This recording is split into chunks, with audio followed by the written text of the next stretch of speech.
Good morning, students. Today we are going to discuss our first chapter, right? And the chapter is unit and dimension. Basically, in the NCERT, the first chapter is physical world. Also in the reference book, but today we are starting from unit and dimension. Unit और dimension से हम यहाँ पर पहला chapter शुरू कर रहे हैं, ठीक है? तो देखते हैं कि बेसिकली इस चैप्टर में हमें जैसे यूनिट और डायमेंशन दो चीजें यहाँ पे लिखी हुई है। तो मैं सबसे पहले यूनिट के बारे में डिस्कस करेंगे कि what are the unit and its significance, and also we are talking about dimension. यहाँ पर हम डायमेंशन के बारे में भी बात कर रहे हैं, ठीक है? तो जस्ट स्टार्ट।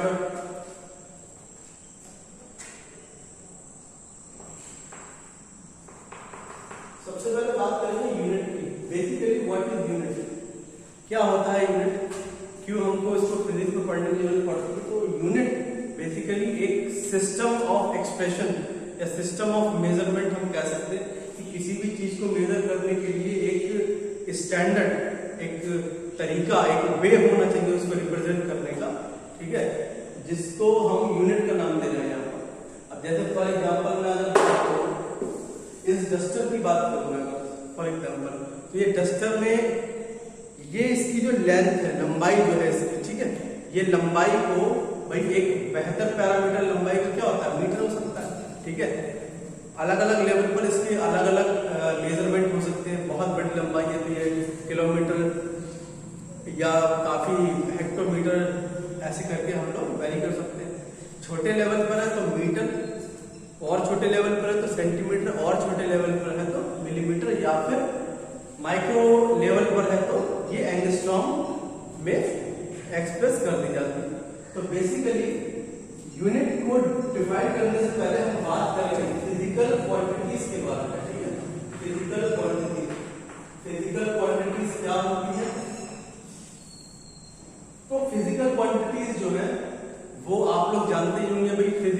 फिजिक्स का मीनिंग क्या है? फिजिक्स का मतलब एक स्टैंडर्ड, पर्टिकुलर और एक रिजिड से भी हम कह सकते हैं बॉडी, ठीक है? जिसको हम ऑब्जर्व कर सकते हैं, जिसके बारे में हम कुछ कैलकुलेशंस कर सकते हैं, जो कि अपना कुछ ना कुछ इफेक्ट दिखा रही हो, ठीक है, एटमॉस्फेयर में। तो उसे जनरली हम फिजिकल क्वांटिटी के नाम से जानते हैं, ठीक है? दो तरीके की फिजिकल क्वांटिटी होती है हमारे पास। एक होती है फंडामेंटल, ठीक है, फंडामेंटल फिजिकल क्वांटिटी, और दूसरी होती है डेरिवेटिव फिजिकल क्वांटिटी। तो fundamental physical quantity are those quantities which are fundamental in nature में जो मूल रूप से पाई जाती है, ठीक है? अब मूल रूप से क्या पाई जा सकती है, इसको आप ऐसे भी समझ सकते हैं कि जो फंडामेंटल क्वांटिटीज जो है ये इंडिपेंडेंट क्वांटिटीज भी हम इनको कह सकते हैं। इंडिपेंडेंट मतलब कहने का मतलब हुआ कि दुनिया में जितनी भी क्वांटिटीज हो जाएंगी वो सब इंडिपेंडेंट क्वांटिटी से ही मिलकर बनेगी। तो फंडामेंटल क्वांटिटी बेसिक बुनियादी क्वांटिटी है, फिजिकल क्वांटिटी है, अभी हम इनके बारे में बात करेंगे। डेरिवेटिव क्वांटिटीज जो है ये इंडिपेंडेंट क्वांटिटीज पर डिपेंड करती है या फंडामेंटल क्वांटिटीज पर डिपेंड करती है। तो भाई सीधी सी बात है, डेरिवेटिव का मतलब होता है किसी से क्रिएट होना, किसी से प्रोड्यूस होना। तो यहाँ पर बेसिकली डेरिवेटिव क्वांटिटी जो है वो फंडामेंटल क्वांटिटी से क्रिएट होने वाली है। अब जल्दी से हम लोग फंडामेंटल क्वांटिटीज के बारे में बात कर लेते हैं कि फंडामेंटल क्वांटिटीज कौन कौन सी हैं। तो फंडामेंटल क्वांटिटीज अपने सबसे पहले लेंथ होगी, ठीक है? लेंथ, भाई लेंथ आप अगर मैं सिंपल भाषा में लेंथ के बारे में बताऊं कि व्हाट इज लेंथ, ठीक है भाई, लेंथ क्या होगी? तो आप एक कह सकते हैं कि एक जगह ही तो है लेंथ, है ना भाई? एक जगह हम कह सकते हैं, या कोई एक पर्टिकुलर डायमेंशन ही तो कह सकते हैं ना लेंथ। भाई अगर आप ऐसे एक लाइन खींचूं और मैं ये कहूं कि क्या इसको कैलकुलेट करने का कोई फॉर्मूला है क्या? कोई फॉर्मूला नहीं होगा इसको कैलकुलेट करने का। अगर फंडामेंटल क्वांटिटीज के टर्म में बारे में बात करें तो आपको क्या करना पड़ेगा, स्केल उठाना ही पड़ेगा और इसको मेजर करना ही पड़ेगा।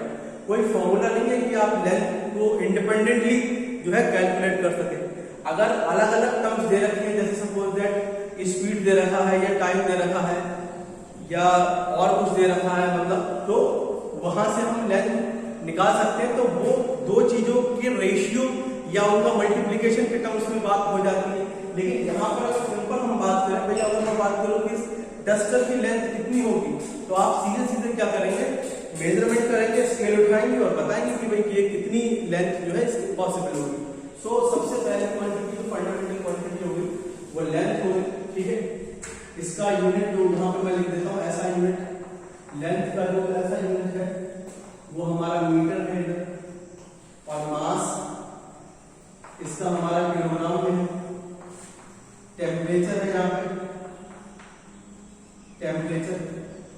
टेम्परेचर का केल्विन हो जाएगा। इधर हमारा लेंथ, मास, टेम्परेचर, करंट, इलेक्ट्रिक करंट के बारे में बात करेंगे यहाँ पे, इसका हो जाएगा एम्पियर। पांचवा जो है amount of substance, amount of substance मतलब पदार्थ की मात्रा। अमाउंट ऑफ सब्सटेंस लिखा है बच्चों, अमाउंट ऑफ सब्सटेंस, तो अमाउंट ऑफ सब्सटेंस जो हो जाएगा वो हमारा मोल में हम लोग मेजर करते हैं, ठीक है। केमिस्ट्री वाला ही मोल है। 6 luminous intensity, luminous intensity, luminous intensity का जो यूनिट हो जाएगा वो हो जाएगा कैंडेला।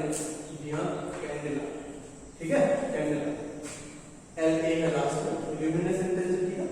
तो लेंथ हो गया, मास हो गया, टेम्परेचर हो गया, करंट हो गया, अमाउंट ऑफ सब्सटेंस हो गया और ल्यूमिनस इंटेंसिटी हो गई, ठीक है। ये हमारे पास फंडामेंटल क्वांटिटीज है, बेसिक फंडामेंटल क्वांटिटीज यही होती है, ठीक है। तो ये जनरली फंडामेंटल क्वांटिटीज है। जितनी भी और क्वांटिटीज होंगी वो सब इन्हीं से मिलकर बनेगी, फंडामेंटल क्वांटिटी से ही मिलकर बनने वाली है, और उनको हम क्या नाम देंगे, डेरिवेटिव क्वांटिटी, ठीक है। ये आप देख सकते हैं फंडामेंटल क्वांटिटी लिखी हुई है और यहाँ पर उनके ऐसा ही लिखे हुए करस्पॉन्डिंग वेट पैरेलल। तो यहाँ तक होने के बाद अब हम बात करने जा रहे हैं डेरिवेटिव क्वांटिटीज के बारे में, ठीक है। डेरिवेटिव क्वांटिटीज के बारे में, डेरिवेटिव क्वांटिटीज क्या होती है। तो मैंने जैसा कि अभी बताया था कि फंडामेंटल क्वांटिटीज से भी मिलकर बनने वाली है ये, ठीक है।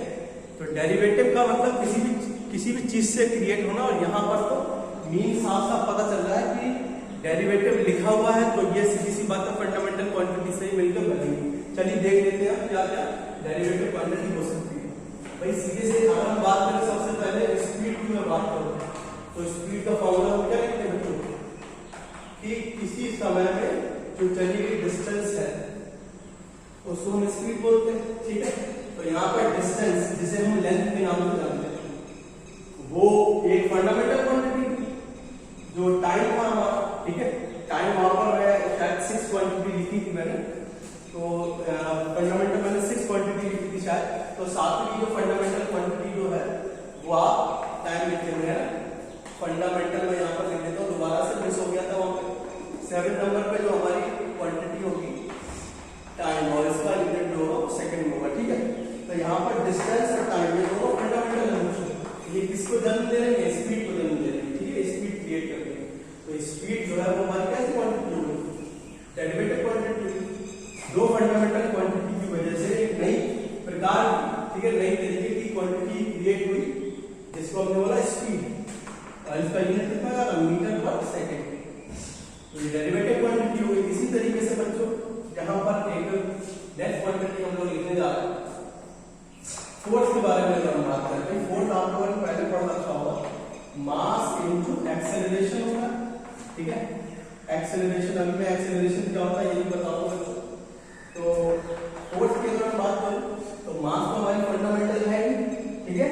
तो मास का हम लोग लिख सकते हैं जनरली m, ठीक, और एक्सेलरेशन को हम लोग a से डिनोट कर सकते हैं, और m हमारी क्या है, फंडामेंटल क्वांटिटी है, और a जो है बच्चों वो डेरिवेटिव क्वांटिटी है। लेकिन जो a है वो क्या होता है, change in velocity with respect to change in time, ठीक है। क्या कहते हैं, the rate of change in velocity is called acceleration. Velocity में जो होने वाला चेंज है उसको हम किस नाम से जानते हैं, एक्सीलरेशन के नाम से जानते हैं, ठीक है। तो यहाँ पर आप देख सकते हैं कि टाइम टाइम तो इंडिपेंडेंट है, लेकिन वेलोसिटी के बारे में बात करें या स्पीड के बारे में बात करें तो ये भी डिस्टेंस और टाइम, या वेलोसिटी के बारे में बात करें तो डिस्प्लेसमेंट और टाइम के रिस्पेक्ट में ही तो डिपेंड कर रहा है। तो ये भी हमारी एक तरीके से डिपेंडेंट क्वांटिटी हो गई, ये हमारी इंडिपेंडेंट क्वांटिटी हो गई, और यहाँ पर हमारी एक नई क्वांटिटी तैयार हो गई जिसका नाम है फोर्स। तो फोर्स हमारी एक और नई डेरिवेटिव क्वांटिटी है बच्चों, ठीक है। इसके बाद हम बात कर लेते हैं, बहुत सारी डेरिवेटिव क्वांटिटी हमारे पास है, ठीक है। मोमेंटम है, एक्सेलरेशन है, पावर है, ठीक है, वर्क है, ये सारी की सारी हमारी डेरिवेटिव क्वांटिटी है। मोमेंटम के बारे में बात करते हैं, ठीक है। मोमेंटम भाई आप लोगों को पता होगा मोमेंटम क्या होता है, नई क्लास में आप लोगों ने पढ़ा होगा। मोमेंटम जो है वो मास और वेलोसिटी का प्रोडक्ट होता है ना, मास और वेलोसिटी का। और मास तो एक आपकी फंडामेंटल क्वांटिटी, और वेलोसिटी जो है ये डेरिवेटिव क्वांटिटी है, लेकिन ये भी तो डिपेंड करती है ना डिस्प्लेसमेंट अपॉन टाइम पर, ठीक है। आप इसकी जगह वेलोसिटी की जगह क्या लिख सकते हैं, डिस्प्लेसमेंट अपॉन टाइम लिख सकते हैं, है ना। तो यहाँ पे देखो एक डेरिवेटिव क्वांटिटी सारी की सारी फंडामेंटल क्वांटिटीज पर जो डिपेंड कर रही है, तो ये मोमेंटम हो गया आपका, ठीक है। इसका अगर यूनिट लिखना चाहे तो यूनिट ले सकते हैं, मास का किलोग्राम हो गया, ये हो गया मीटर पर सेकेंड। इस तरीके से ये मोमेंटम की होगी। तो यहाँ पर आपने देखा आज कि फंडामेंटल क्वांटिटीज और डेरिवेटिव क्वांटिटीज क्या होती है और उनके एसआई यूनिट कैसे लिखे जाते हैं, ठीक है। नेक्स्ट लेक्चर में हम लोग डिस्कस करेंगे डायमेंशन के बारे में, ठीक है। तो आप लोग अभी ये नोट कर लीजिएगा, इसके आगे हम लोग डायमेंशन और उनके यूजेस के बारे में बात करेंगे। Thank you.